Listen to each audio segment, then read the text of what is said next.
ছুটির ঘণ্টা বাজতেই দুর্গন্ধ আর ময়লা জলে নিমজ্জিত এই পথেই বাড়ি ফেরার তারা শিক্ষার্থীদের। সাবধানী পা, পিছলে গেলেই বিপত্তি।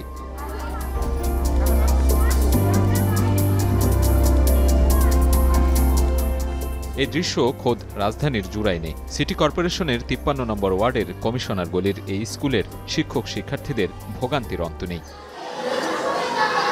৫২ বাজার ৫৩ গলির এই শহরে এমন একটি গলিতে আমি এই মুহূর্তে আছি যেখানে বছরের অর্ধেকটা সময় জলাবদ্ধতায় নিমগ্ন থাকে, যার ফলে ভোগান্তিতে পড়তে হয় এখানকার কোমলমতি স্কুলগামী শিক্ষার্থী থেকে শুরু করে বয়োবৃদ্ধ মানুষের।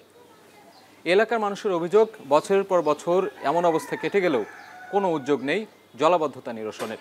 তাই কবে টনক নড়বে কর্তৃপক্ষের, সেই উত্তরের অপেক্ষায় রয়েছেন এলাকাবাসী। কি গ্রীষ্ম কি বর্ষা, স্কুলের সামনে ময়লা পানি জমে থাকে দিনের পর দিন। ভোগান্তিকে সঙ্গী করে স্কুলে যাওয়া আসা তাদের, যার ফলে চর্মরোগ সহ নানা অসুখে পড়তে হয় শিক্ষার্থীদের। বৃষ্টি না হলে গলিতে পানি হয়ে যায়, আর এই গলিটা এরকম স্লিপ হয়ে যায় যে হাঁটা চলা করা যায় না, অনেক সমস্যা। নিয়মিত আসি, আর কিছু করার নেই, কষ্ট হলেও আসতে হয় এখন স্কুলে, কিন্তু বৃষ্টি হলে আর আসা সম্ভব হয় না।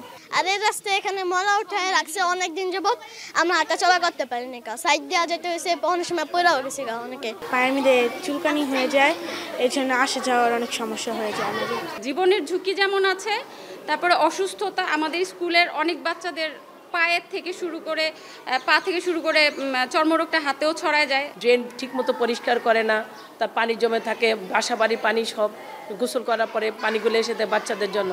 আমাদের দিনে দিনে উপস্থিতিও কমে যাচ্ছে।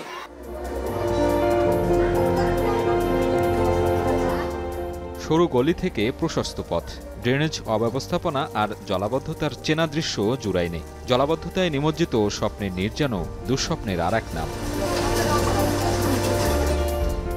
জলাবদ্ধতা ছাড়াও রাস্তাঘাটের বেহাল দশায় সীমাহীন দুর্ভোগে স্থানীয় বাসিন্দারা। দীর্ঘদিনের এই সমস্যা সমাধান না হওয়ায় সেবা সংস্থাগুলোকেই দুষছেন তারা। দ্রুত সুষ্ঠু পানি নিষ্কাশন ব্যবস্থাপনায় উদ্যোগ নেয়ার দাবি তাদের। একদিন বৃষ্টি হইলে বা দেখা গেছে আমগো 5 দিন 6 দিন পানি নামার কোনো ব্যবস্থা নেই। আমগো বাচ্চা কাচ্চা নিয়ে স্কুলে যেতে হবে, আমগো অনেক সমস্যা। ডেঙ্গু মশাই কিনিতে আছে, এটি তো কম লাগবে না। কোনো মানুষ আইয়া ঠিক মতো ওষুধ পানি দেয় না, আমরা তো আছি বহুত বিপদে। আমি অনেক টাকা খরচ করে বাড়ি করছি, আমার কয়েকটা ফ্ল্যাট কয়েকটা রুম আমার খালি যেতেছে, কোনো ভাড়াটিয়া মনে করেন আসে না। জুরাইনের মানুষ কেন বিদ্রোহ করবে না, এই কথাটা শুধু বলছি না, মানে জেনে বুঝে বলছি। এই জায়গায় আমরা চলে গেছি, এই অঞ্চলে যে মানুষ থাকি, যারা চেয়ারগুলো বসে থাকে আরামের মধ্যে এসি রুমে, তাদের কোনোভাবে মনে হয় না।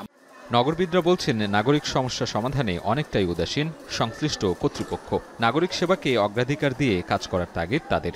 সংশ্লিষ্ট যত দপ্তর আছে, সিটি কর্পোরেশন, রাজুক, পরিবেশ অধিদপ্তর, তারা যদি সরেজমিনে গিয়ে এলাকাবাসীর সাথে কথা বলতো, তাহলে অন্তত বুঝতে পারতো যে কতটুকু খারাপ অবস্থায় একটা জনপদ থাকতে পারে। কিন্তু সবার আগে তো স্বীকার করতে হবে যে জুরাইনবাসী মারাত্মক একটা দুর্দশায় আছে, কিন্তু কর্পোরেশনের পক্ষে সেই যে সংযোগটা জনগণের সাথে এবং তাদের দুর্দশার সাথে একাত্ম হওয়া, সেই জায়গাটাই নাই।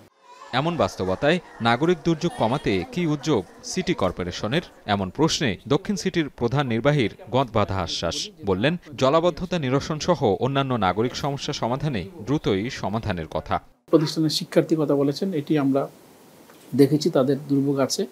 আমরা সিটি কর্পোরেশন, দক্ষিণ সিটি কর্পোরেশন থেকে আমাদের সর্বোচ্চ প্রচেষ্টা থাকবে আমাদের সীমিত অর্থ যেটি আছে সেটিকে কীভাবে প্রপার ইউটিলাইজ করতে পারি, এবং সেই প্রেক্ষিতে কিন্তু আমরা আমাদের ওই এলাকায় প্রকৌশল বিভাগ থেকে আমি যতদূর জানি একটি কর্মসূচি হাতে নেওয়া হয়েছে। ঢাকার বিস্তার নতুন শহরের দিকে বেড়েছে ঠিকই, তবে এলাকা ভেদে দেখা মেলে নানা অসঙ্গতির গল্প। নাগরিক দুর্ভোগের এসব দুঃসহ গল্পের শেষ কোথায়? সাজিদ আরাফাত, এখন, ঢাকা।